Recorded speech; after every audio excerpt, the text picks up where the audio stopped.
glorious autumnal day today. I'll show you in a minute. So I'm wearing autumny dress. It's a proper mustard colour in real life, but I need to put a safety pin there because it keeps opening up and showing my cleavage, and I don't want everyone falling about in excitement. It's the washi dress by... it's not the bloody washi dress. It's the Myosotis dress that Amy, Taylor S Studio, gave me the pattern for a couple of Christmases ago now, and she helped me draft this collar. I didn't do a very good job, but it was my first time. And turned up sleeves. That's a couple of the modifications I made. I never do a proper button. I did. Oh, fancy that. I didn't think that I'd done a proper buttonhole, like a functioning one, but I have. Didn't know I did that. Anyway, pottery today. So I need to get my skates on. I've got a carrot cake in the oven for Bob, so I can't leave until that's cooked. It's not looking like it normally does. What else was I going to say to you guys?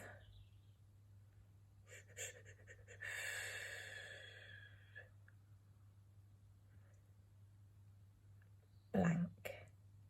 Can you hear the crickets? Yeah, pottery today. Oh, one of you asked, how are my friends that got flooded in the summer in London getting on?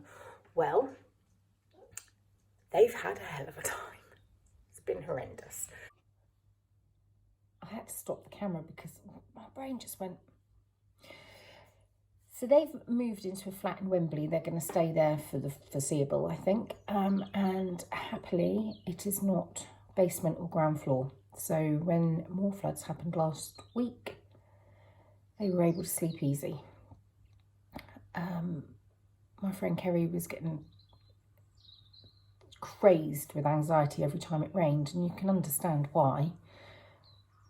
It was like Jumanji trying to get out of that flat. Their neighbour had to break it down. There was water gushing in out of the toilet, spilling out of underneath the sink, coming in under the door. They couldn't open the door because the force of the water on the other side. Oh, it was just awful. And the girls came to stay for a little while in the summer, not for as long as I thought they would stay for, because Brooke had broken her arm the Saturday before, and so she had to get back up to see the specialist. Right, gotta go and check that carrot cake. Carrot cake? I love carrot cake. Carrot cake is my favourite. Carrot cake is my favourite cake in the world. Oh, yes it is, yes it is. Look at this tiny tummy. Oh, she's so cute. I'm walking the dog. This is when I get to talk to you guys. I've been to pottery and made some little garlic plates. At least I hope I have. The thing is, you never know until it's survived the kiln if you're going to have something to be able to bring home. On the way back from pottery, there's this beautiful hydrangea bush, and it's gorgeous all the way through the summer and utterly stunning in the autumn. And last week I thought I need some of those flowers to dry and to try and take cuttings from for my garden. So I set myself an alarm to remind me to take some secateurs with me. And today, on the way back from pottery, I knocked on the door, and this man answered. And I said, "Hello, I've been admiring your hydrangea bush for the last couple of years. I'd really love one just like it. Would you let me take a cutting and some flowers to see if I can grow the same one?" And he said, "Of course you can. Take as much as you like." And then he said, "Where do you live?" And I said where I lived, and then, well, I know everything about him. I even know that he once had a pint with Peter Cook, the comedian of the Dudley Moore fame. And I know that he built a wall in Mick Jagger's garden. And I know that his nephew or grandson is Jake Pelledri, the 22-year-old rugby player. I know his son's name, where he works, what championships he's been in. I know his age. I know his name, first and last. I know what jobs he's done. He told me everything. And then he wanted to know everything about me and my family. And I've got to tell you, that was half an hour I really enjoyed today. I really enjoyed it. Bless him. And I've got a bucket full of beautiful flowers. I'll show you them later. Cool, the dogs are barking down the road. Ooh, new gates. Ooh, fancy. Fancy gates. It's okay, we're allowed to walk down here. Don't worry. I'm off to the chemist in a minute, once I've walked Bunny, to get my flu vaccine. So that'll be good. And I've timed it wrong because I thought that I could have my flu vaccine and then pick Wilf up.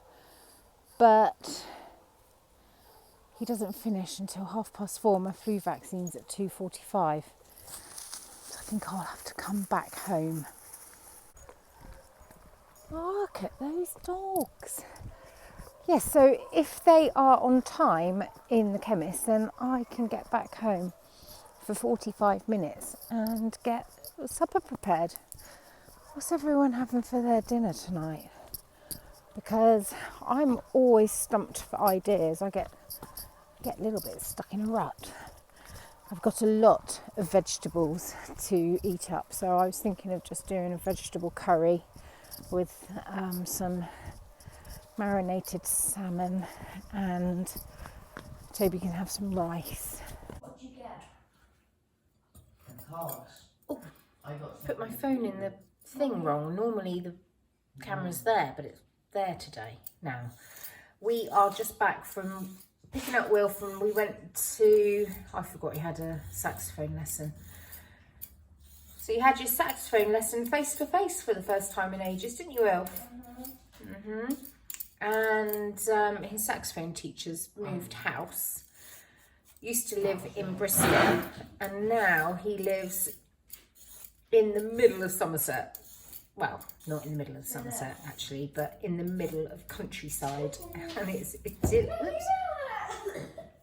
It's idyllic. Can you get me my chocolate Naughty Poo? Hi. Why does my skin look so smooth on this? I think it's the light. I'm grateful for that feature though, because my skin is quite rough, isn't it?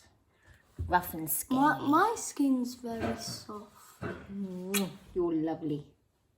Did you get lipstick on me? Nope, I've not got any on. But you need to have a haircut, young man. Ah. You're so wild and woolly.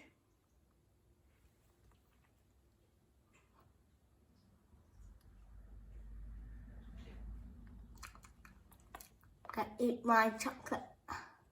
Do we have any chocolate? Nope.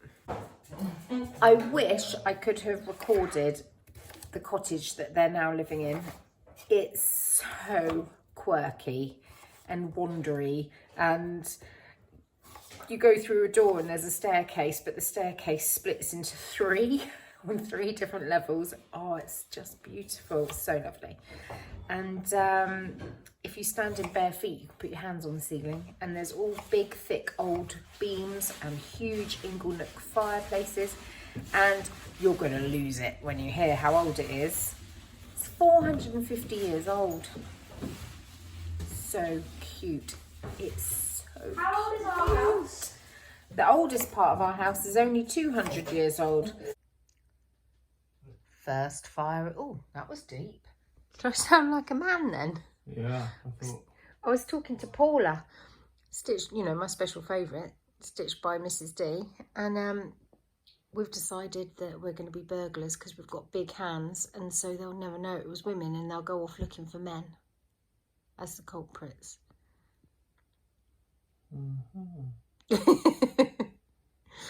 We've got the first fire of the season. I haven't lit the candles.